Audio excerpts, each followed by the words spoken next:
हरियाणा के डीएसपी सुरेंद्र सिंह बिश्नोई का कल अंतिम संस्कार किया जाएगा। सुरेंद्र सिंह का अंतिम संस्कार उनके पैतृक गांव सारंगपुर में किया जाएगा।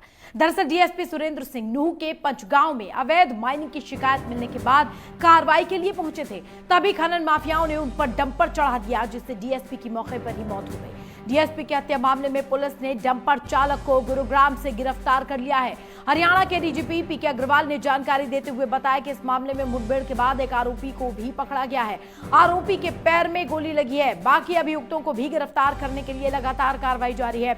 उन्हें भी जल्द ही गिरफ्तार कर लिया जाएगा। लेकिन फिलहाल आपको बता दें कि डीएसपी सुरेंद्र सिंह बिश्नोई, जिनकी डंपर चढ़ाने के बाद मौत हो गई थी, उनका अंतिम संस्कार कल उनके पैतृक गांव में किया जाएगा। आपको बता दें कि पुलिस ने आरोपी डंपर चालक को तो गिरफ्तार कर लिया है और उसके सहयोगियों की तलाश में भी जगह जगह छापेमारी जारी है। गुरुग्राम से इस डंपर चालक को गिरफ्तार कर लिया गया है। इससे पहले भी हरियाणा के गृह मंत्री अनिल विज का बयान सामने आया था। उन्होंने कड़े शब्दों में कहा था कि आरोपी को किसी भी तौर पर बख्शा नहीं जाएगा और अब उसकी गिरफ्तारी हो चुकी है। पुलिस ने मुस्तैदी दिखाते हुए डंपर चालक को गुरुग्राम से गिरफ्तार कर लिया और उसको कोर्ट में पेश किया है। आपको बता दें कि घटना वाकई कहीं ना कहीं मानवता को शर्मसार करने वाली भी है, क्योंकि डंपर चालक ने डीएसपी पर डंपर चढ़ा के बड़ी ही बेरहमी से उनकी हत्या कर दी। हालांकि इस पूरे मामले पर पुलिस की ओर से भी कहा जा रहा है कि डंपर चालक को बख्शा नहीं जाएगा, जिसको लेकर गिरफ्तारी के बाद अब पुलिस कड़ी से कड़ी सजा दिलाने की मांग कोर्ट से कर सकती है।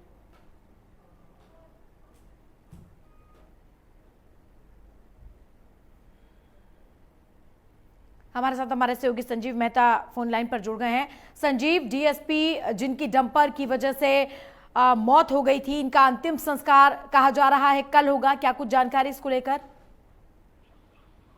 देखिए कि सुंदर सिंह जी का जो पार्थिव शरीर है उसको कल ही हिसार में ले आए थे। रात को यहाँ पे सिविल हॉस्पिटल की मोर्चरी में रखा गया है उनको, और उनके बेटे की इंतजार हो रही है।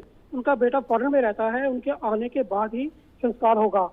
और जो संस्कार है वो उनके गाँव में जी सारंगपुर में उनका पूरा जो बिश्नोई रीति रिवाज है उनके अनुसार उनका जो संस्कार है वो करवाया जाएगा। जी संजीव, जिस तरह से परिवार पर जो बीत रही होगी ये परिवार ही जानता है, क्योंकि इस साल वो रिटायर भी होने वाले थे। और जिस तरह की जानकारी आपके पास हो परिवार को लेकर, या क्या कुछ शोक की लहर है, क्या कुछ कहेंगे? देखिए कि इस घटना को लेकर जो गांव है उसमें पूरी तरह से सन्नाटा फैला हुआ है। लोग बिल्कुल खामोश हैं। उनको ऊपर लगता है कि वो कोई बात करने के लिए भी वो अपने आप को तैयार नहीं कर पा रहे हैं। परिवार का भी कोई भी सदस्य यहाँ नहीं पहुंचा है। परिवार वाले अभी शायद उनके वहीं पे ही हैं। तो आज रात तक या आज शाम तक उनके आने की संभावना है। और उनका बेटा जो है वो भी बाहर रहता है। उनके आने के बाद ही जो संस्कार की विधि है उसको अपनाया जाएगा। जी चलिए, बहुत बहुत शुक्रिया संजीव इस तमाम जानकारी के लिए। और डीएसपी सुरेंद्र सिंह बिश्नोई का कल उनके पैतृक गांव सारंगपुर में अंतिम संस्कार किया जाएगा। जिस तरह से खनन माफियाओं ने डीएसपी सुरेंद्र सिंह बिश्नोई पर डंपर चढ़ाकर उनकी जान ले ली थी, ऐसे में डंपर चालक को गिरफ्तार कर लिया है। पुलिस ने कड़ी मुस्तैदी दिखाते हुए गुरुग्राम से इस डंपर चालक को गिरफ्तार कर लिया है और बाकी सहयोगियों की तलाश जारी है। और इस डंपर चालक को, जिसने डंपर चढ़ाकर डीएसपी की जान ले ली थी, उसे कोर्ट में पेश किया गया है।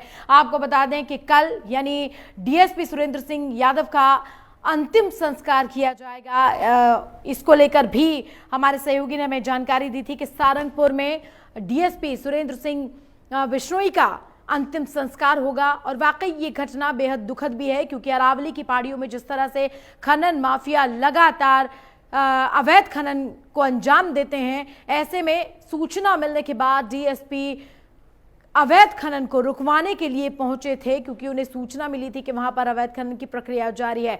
ऐसे में जब उन्होंने अवैध खनन को रुकवाने के लिए डंपर को रोकने की कोशिश की, क्योंकि पत्थरों से भरा हुआ डंपर आरोपी लेकर भागने की फिराक में था, लेकिन उसने डंपर डीएसपी पर चढ़ा दिया, जिसमें उनकी जान चली गई। हमारे साथ हमारे सहयोगी नीरज वशिष्ठ जुड़ गए हैं गुरुग्राम से। नीरज, गुरुग्राम से आरोपी की गिरफ्तारी हुई है, क्या कुछ इस वक्त चल रहा है? कोर्ट में पेशी की बात भी सामने आ रही है। देखिए, कल इनकाउंटर के बाद इक्कर नाम के एक बदमाश को गिरफ्तार किया गया था और ये बताया जा रहा है कि जो सूचना मिल रही है मेवात पुलिस की तरफ से कि इक्कर इस हत्याकांड के अंदर शामिल था। उस डंपर के अंदर क्लिनिक था। हालांकि अभी ड्राइवर को गिरफ्तार नहीं किया जा सका है, ड्राइवर की गिरफ्तारी अभी बाकी है, जिसके लिए मेवात पुलिस जगह जगह छापेमारी जरूर कर रही है।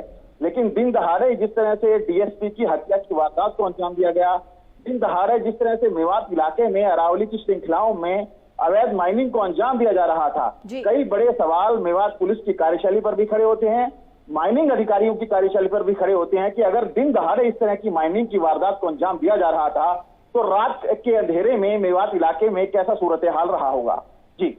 जी वाकई। और अब जिस तरह से आपने कहा कि जो ड्राइवर है उसको गिरफ्तार करने के लिए कोशिश की जा रही है, पुलिस की ओर से क्या बयान सामने आया इसको लेकर? बिल्कुल, देखिए कल डीजीपी हरियाणा ने इस पूरे मामले को लेकर ये कहा था कि हत्याकांड के तुरंत बाद जो पचगांव इलाका है, जो घटना स्थल से कुछ ही दूर पर पचगांव नाम का एक गांव है, जहां से सर्च ऑपरेशन चलाया गया था। और इसी सर्च ऑपरेशन के दौरान इकर, जो कि उसी डंपर के अंदर तैनात क्लीनर था, उसने भागने की कोशिश की, उसको रोकने का प्रयास किया गया, जिसके बाद उसने पुलिस पार्टी पर फायरिंग कर दी। और ड्राइवर जो था मित्र, उसने भी पुलिस पार्टी पर फायरिंग कर दी। हालांकि इक्कर को टांग में गोली लगने के बाद मेवात पुलिस ने हिरासत में लेकर अस्पताल में जरूर भर्ती कराया गया था, लेकिन जो ड्राइवर था मित्र, उसको अब तक गिरफ्तार नहीं किया जा सका है।